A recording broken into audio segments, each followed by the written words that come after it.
Vamos a estudiar a continuación cuáles son los costes que para la sociedad tiene el hecho de que una empresa se comporte de forma monopolística, no de forma competitiva. Cuando existe un monopolista en un determinado mercado, lo que va a hacer es establecer un precio, vender una cantidad de unidades que le permita vender a un precio que estará por encima de su coste marginal. Y este hecho, el que esté vendiendo unas unidades que le permita poner un precio superior al coste marginal, va a generar una pérdida para la sociedad como conjunto, que vamos a estudiar ahora. Vamos a ver, en primer lugar, para poder saber cuál es la pérdida que genera un monopolista para la sociedad, tenemos que ver cuánto gana la sociedad, cuánto es el bienestar que consigue la sociedad, pues en competencia perfecta y en monopolio, para poder comparar ambos casos. ¿Cómo vamos a ver cuál es el bienestar que tiene la sociedad? Bueno, pues lo que vamos a hacer va a ser comparar cuál es el bienestar que tienen todos los que participan en el mercado. Y de esta forma pues veremos cuál es el bienestar del conjunto de la sociedad. ¿Quiénes participan en el mercado de un producto? Bueno, pues participan los consumidores y los productores. ¿Cómo medimos el bienestar que tienen consumidores y productores? Bueno, pues calculando su excedente, el excedente de los consumidores y el excedente de los productores. Y estos excedentes son los que vamos a comparar para ver cómo se modifica el bienestar de un tipo de mercado a otro. En competencia perfecta lo que tenemos, como sabemos, es que las empresas venderían a un precio que igualara oferta y demanda. La oferta procede de los costes marginales, las empresas van a estar vendiendo una cantidad de producto que iguale el precio a su coste marginal. Por tanto, esa sería la cantidad de producto que venderían las empresas sería la que igualara su coste marginal al precio de mercado, y esto es lo que nos determinaría el equilibrio de mercado. En esta situación competitiva, ¿cuál sería el bienestar de la sociedad? Bueno, en primer lugar, para ver el bienestar de la sociedad, miramos cuál es el excedente de los consumidores. El excedente de los consumidores es para las unidades que están vendiendo para las unidades que adquieren los consumidores, la diferencia entre cuánto pagan por ellas y cuánto las valoran. Se venden Q estrella unidades a un precio de P estrella. ¿Cuánto valoran los consumidores cada una de esas unidades?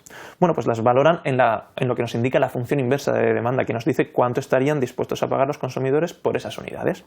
La diferencia entre cuánto valoran esas unidades y cuál es el precio que pagan por ellas, pues será el excedente de los consumidores. El área de ese triángulo que tenéis indicado en azul es una medida del bienestar que consiguen los consumidores en competencia perfecta, que ese bienestar viene dado por cuánto es el excedente que le generan las unidades que consumen.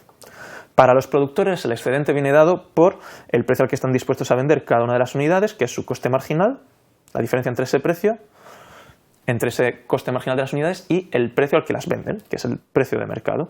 Bueno, pues ese triángulo que tenéis ahí en rojo es el excedente de los productores. Es una medida de cuánto bienestar consiguen con cada unidad. El excedente total de la sociedad pues será la suma de ambos. La suma del triángulo azul y el triángulo rojo nos da el bienestar que tienen la sociedad como conjunto con la producción de este bien. Fijaros que ese bienestar viene dado por la diferencia entre cuánto le cuesta a la sociedad producir esas unidades, que viene dado por el coste marginal, y cuánto valora la sociedad esas unidades, que es cuánto lo valoran los consumidores, que viene dado por la función de demanda. Bueno, pues todos esos dos triángulos es el bienestar del conjunto de la sociedad, es el excedente total. ¿Qué ocurre en monopolio? Bueno, en monopolio, como sabemos, pues el caso es distinto.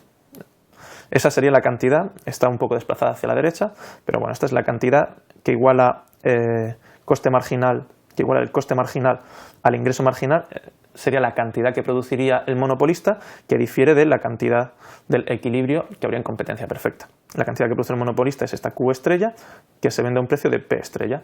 ¿Cuál es el excedente que consiguen cada una de las partes de la sociedad en el mercado ahora?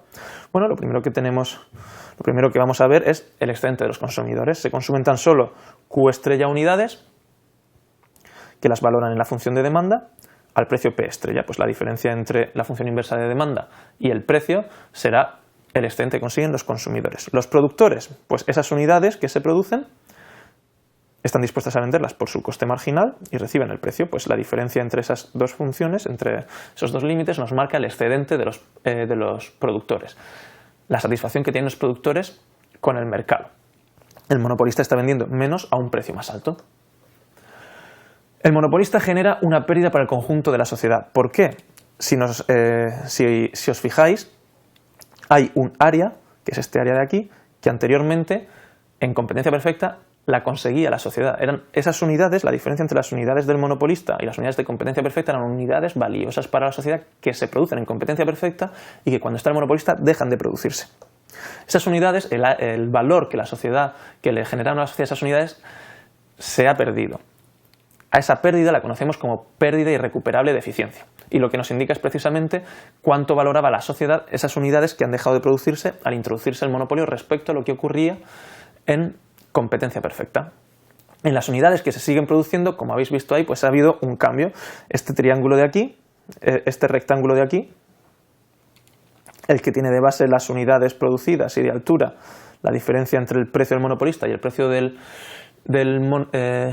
competencia perfecta, era un valor que en competencia perfecta pertenecía a los consumidores, porque consumían esas unidades a un precio más bajo. Esas unidades que se venden ahora se venden a un precio más alto y esa diferencia de euros entre los dos precios ha sido capturado por los productores.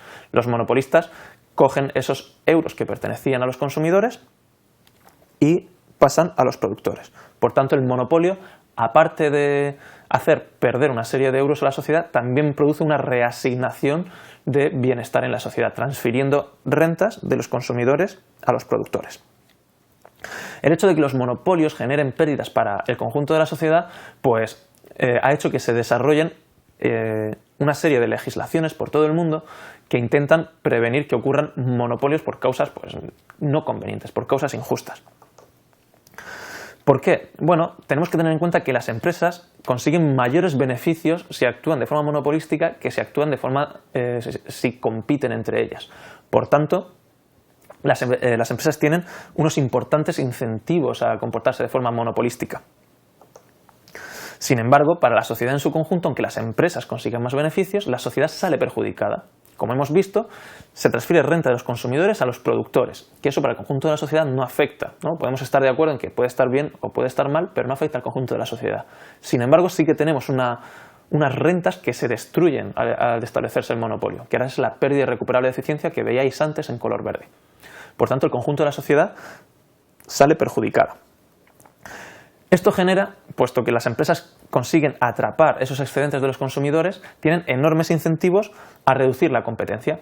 Por ejemplo, las empresas que compiten entre ellas tienen muchos incentivos a ponerse de acuerdo en los precios, a establecer cárteles en los que se pongan de acuerdo en qué precios de sus productos poner para poner el precio que pondrían si fueran un monopolio e intentar evitar la competencia entre ellas.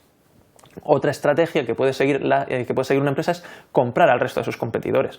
Si una empresa compra al resto de sus competidores o se fusionan todas ellas, pueden comportarse como un monopolio y conseguir más beneficios de los que conseguirían si siguieran como empresas separadas compitiendo entre ellas.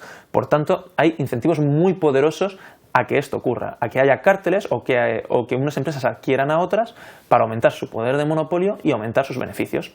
Este tipo de estrategias benefician a los dueños de las empresas, les reportan más beneficios, pero perjudican al conjunto de la sociedad al reducir la competencia. Por tanto, en todo el mundo, por esta razón, se han hecho legislaciones que evitan eso.